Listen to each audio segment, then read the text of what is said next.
In this video, I'll show you how to fix your JVC TV in case the red LED light located under the TV is blinking and the TV cannot turn on. If this is the case, let me show you the first solution, which is also the easiest one to do. Start by unplugging the TV from the wall socket or from the power strip and let the cord sit. Then you're going to locate the button that is under the TV. Usually it's under the red LED. Mine is over here in the middle. Maybe yours is on the left side or on the right side.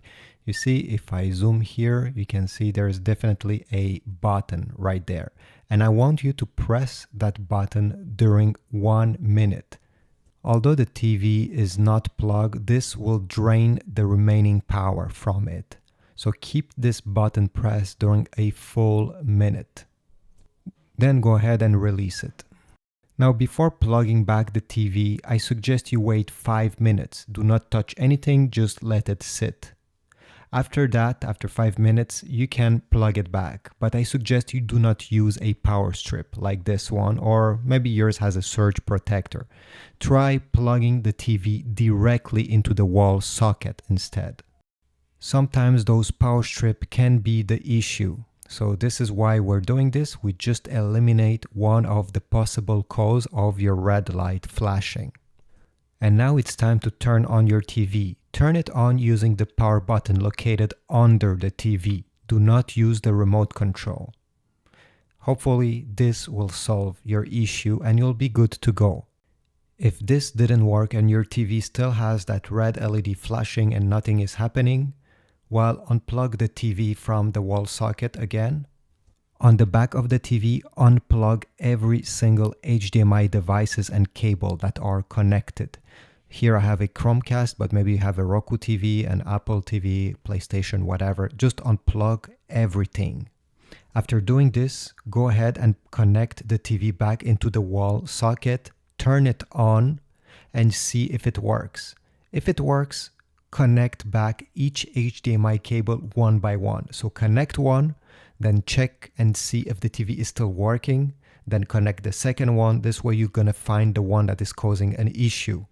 Sometimes one of these devices or one of the HDMI port is causing this problem.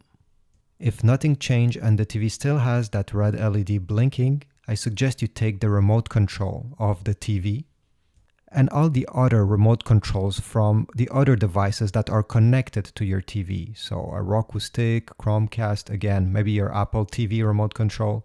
Take those remotes, remove the batteries, and then press this power button during 30 seconds.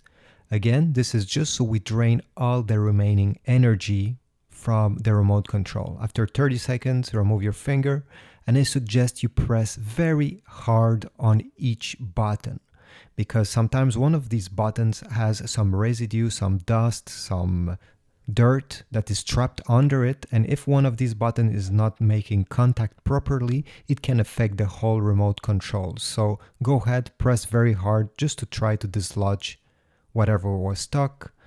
Then put back the batteries, and I suggest you use brand new batteries because again, this could be one of the issue causing this problem. Even if you have still a bit of juice left in your batteries, if they're not full or almost full, some remote control won't work properly, unfortunately. Okay, now once you're done, go ahead, power on the TV, and if it's not working, try to do the same exact thing I just showed you with the other remote controls of the devices that are connected to your TV.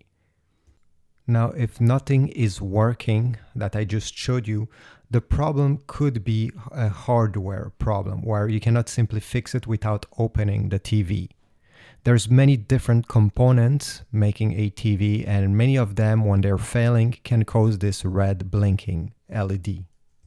It could be the main board that you need to replace, and in this case you can go on eBay, there's a bunch of them, and hopefully it does not cost too much because most of the time it will be just cheaper to trash the TV and buy a new one, unfortunately.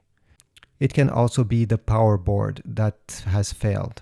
In this case it's a bit cheaper than the main board if you're trying to search for a used one, But since we're not sure what is causing the problem, it's a trial and error, and you can end up spending money on something that you don't necessarily need. So I highly suggest you find a technician or somebody who knows how to fix these stuff if you intend to invest some money into repairs. Thanks for watching. Please leave a like, subscribe, and I'll see you in the next video.